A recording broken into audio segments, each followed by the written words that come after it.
Hi guys, I'm working on this CJ Jeep. I'm not real sure the year of it, but the frame on it's been in really bad shape. And I kind of wanted to show you what I had going on here, but it's pretty dark, but you can get the idea. What I did was the frame was so short, like there literally was no back to it. So I went ahead and I left the top rail on so I had a reference point to where to go. And I kind of boxed it all in, and I kind of plated the front of it in the best I could. I mean, she shouldn't go anywhere. Welds aren't perfect, but I think they'll hold for what it is. It's actually a little bit of overkill, but I know a lot of guys have this problem, and they sell the replacement parts on eBay just for this back section, but I don't really care for them that much. It's not, they're plenty thick enough, I just don't care for them. So I went ahead and cut everything out and redid it the way I wanted it done. Now normally on my other videos you guys have seen, like, you see how the plates are just put right over the outside of it. Now normally I don't do that. I like to cut it out and put it in and grind it off so you can't see it. The problem that I'm having with this one is it has a pretty common swap. It has a 350 swapped into it, and a lot of this was cracked. It was more cracked and rotted. That's why the plates are so big. And I know it's kind of dark, it's gonna be hard to see, but it's ran a piece of strapping the whole way down, the whole way to the back, because I mean it was that badly cracked. Honestly, it could have been just rotted out and the force of the motor just took it.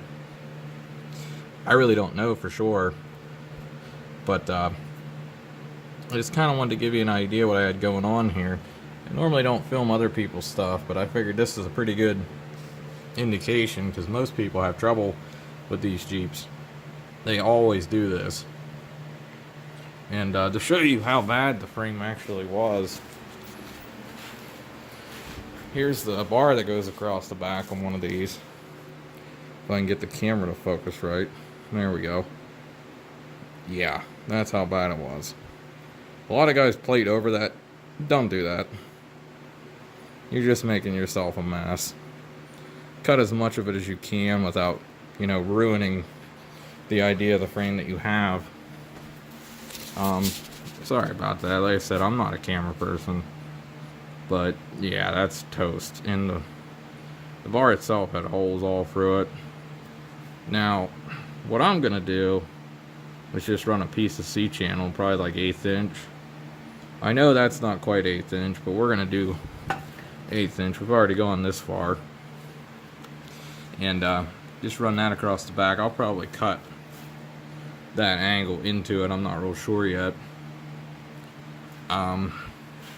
Now, I don't know exactly how inspections are where you are, but I know here that anytime there's something like that, they will not care. It says in the book, as long as it's as strong or stronger than factory, and I'm pretty sure that's stronger than factory. But what I do is I try and cut as much of the rust out as I humanly can, because if you don't, it comes right back. I mean, there's no around it. The other side's just as bad.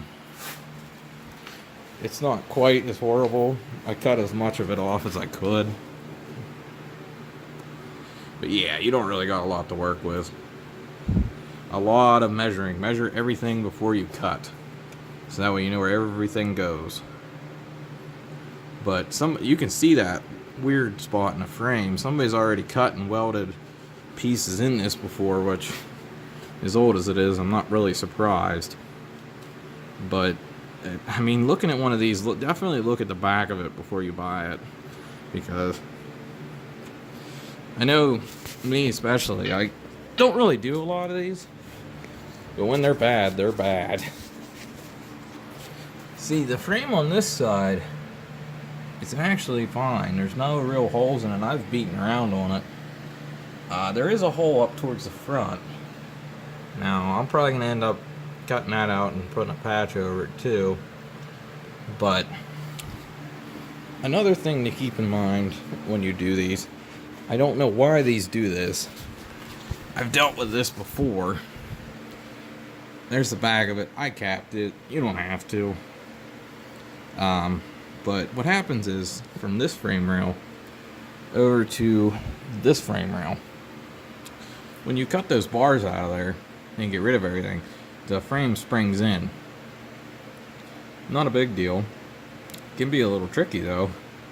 What I do, it's kind of probably the cheap and the ghetto way to do it, is I'll take a scissor jack out of a car, because bottle jacks don't work on their side, and I'll probably put it on this frame rail when I go to put the bar on, and then have the impact on it, and I got a tube welded to it, and I'll not weld it to the frame, just put that tube in there, spread it apart, because I measured the dimensions of them when they were not cut compared to now to make sure.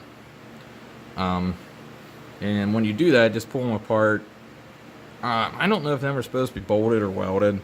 Every one I've ever took apart was welded, and I'm pretty sure they're welded by somebody somewhere, because they never look quite factory, but I don't know for sure. Now, if you do get this in depth with it, if you see up in here, I know it's dark, it's hard to see. The best way that I found to do it is try to not cut these straight down like this one. These back ones are going to be okay for what they are.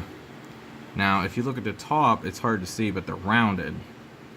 Now, I found over time, out of all the frames and stuff I've welded, that if you round them, it distributes the weight. Sorry, can't talk tonight. And it kind of helps the force of it. Really, everybody gets scared welding on frames. To be honest with you, anything you do is going to be better, as long as you try the best you can. If you can weld half-ass decent, you're going to be all right.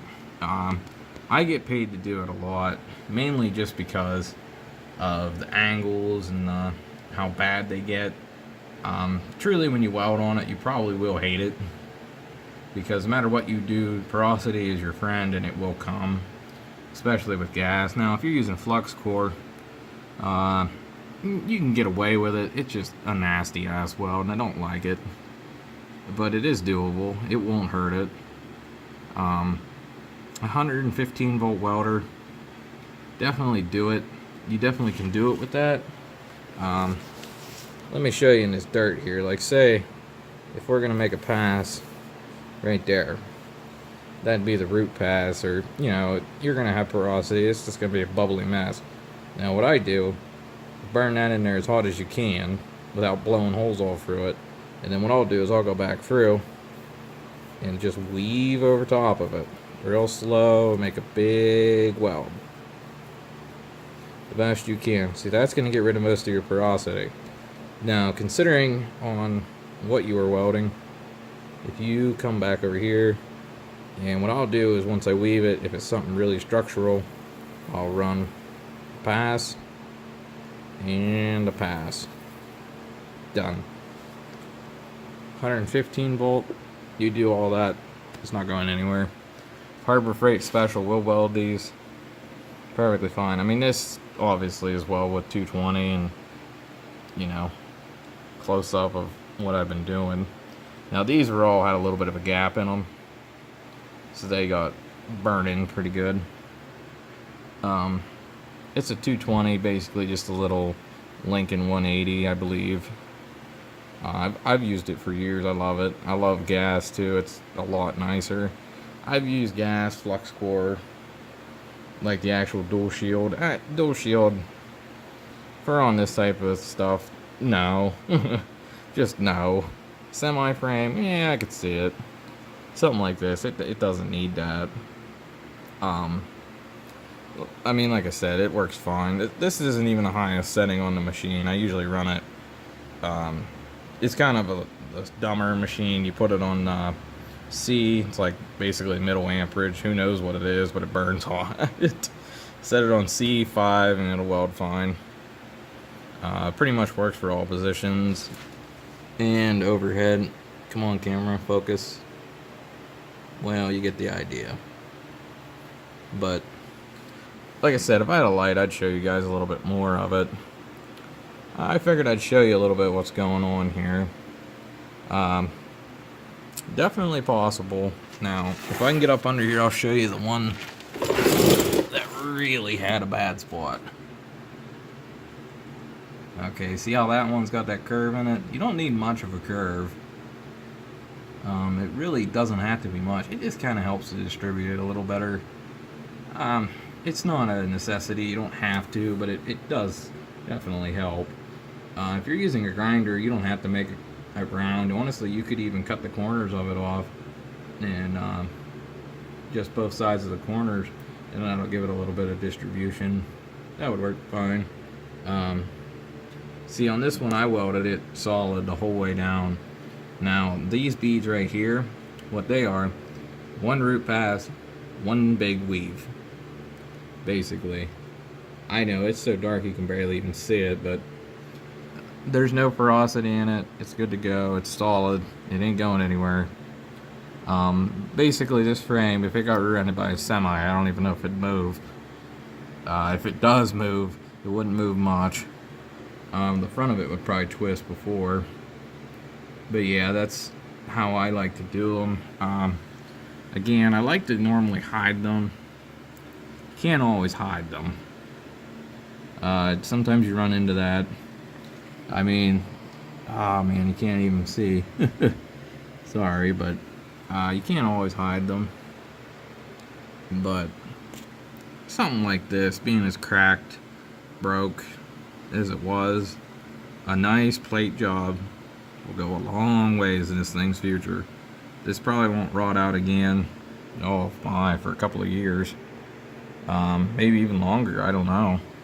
Because I always clean them up and undercoat the inside of the frame as well. Like, for instance, if you can get a look down in there, you see all that crap laying in there? When I cut them open, I blow all that out the best I can. And I use some, it says rust-proof primer. Whether or not it works, I don't know. I'll spray that in there. Just spray a generic black paint to slow it down. As much as I can. Sometimes I'll just hold it in there and just till it runs out of holes. Who cares? It's the inside of the frame. Anything's better than what it was. I do that. It definitely does help them a lot. Get all that crap out of them when you do it. I mean, I probably have a 5-gallon bucket about full of this one.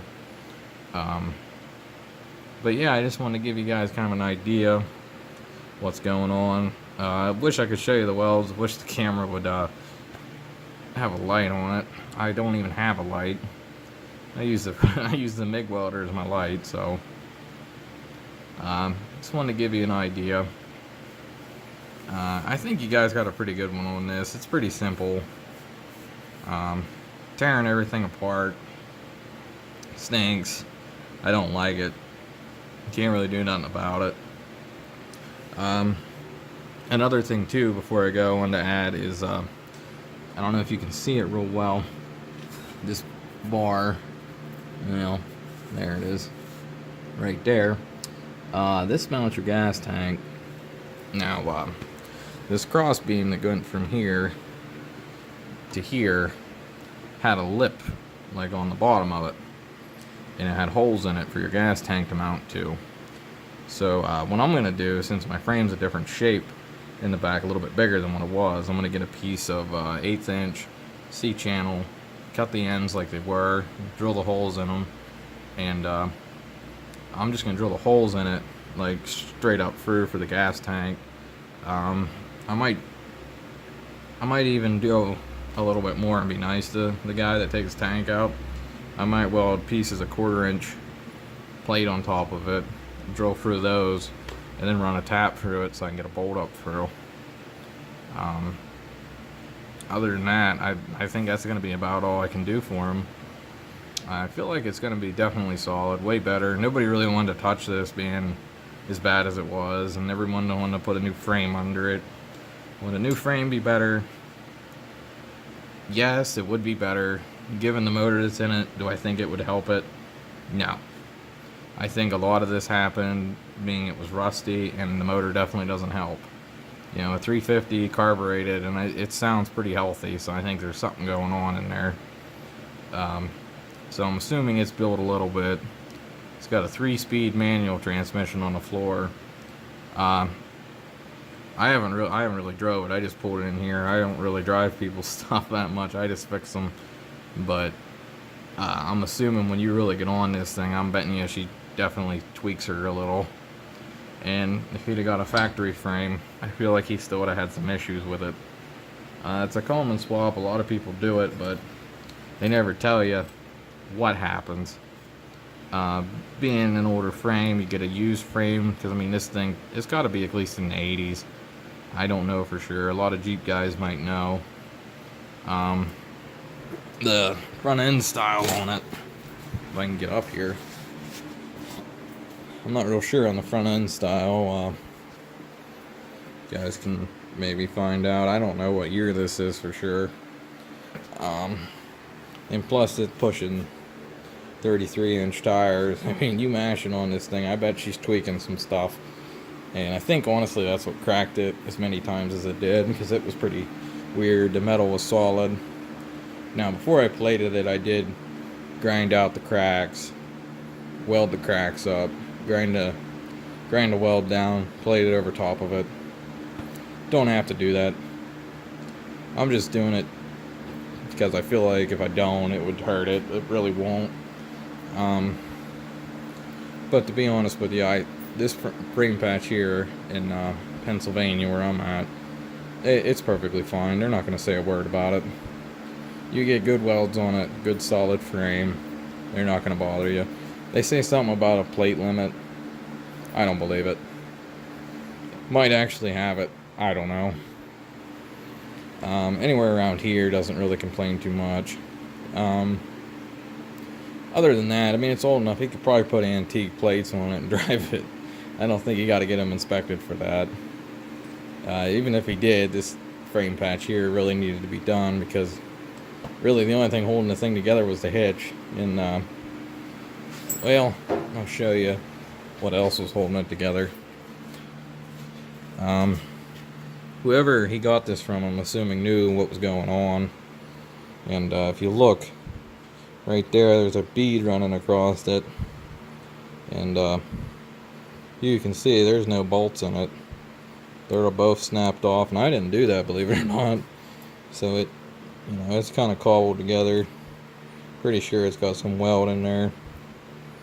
So that's definitely what they had it hooked to. And I mean, if you look at this thing's not even thick enough. I mean, obviously it was holding, but to be honest with you, I think that's definitely the better way to go. The way that I did it, it's not perfect. Finding a factory frame, switching it all over, probably be better, but why? As old as it is, you might as well just have fun with it. And to be honest with you, I think that patch is gonna outlast the whole vehicle. But all right, I think I ranted enough. Tell me what you guys think. Like I said, it definitely isn't going anywhere. You kind of have a better view of the welds.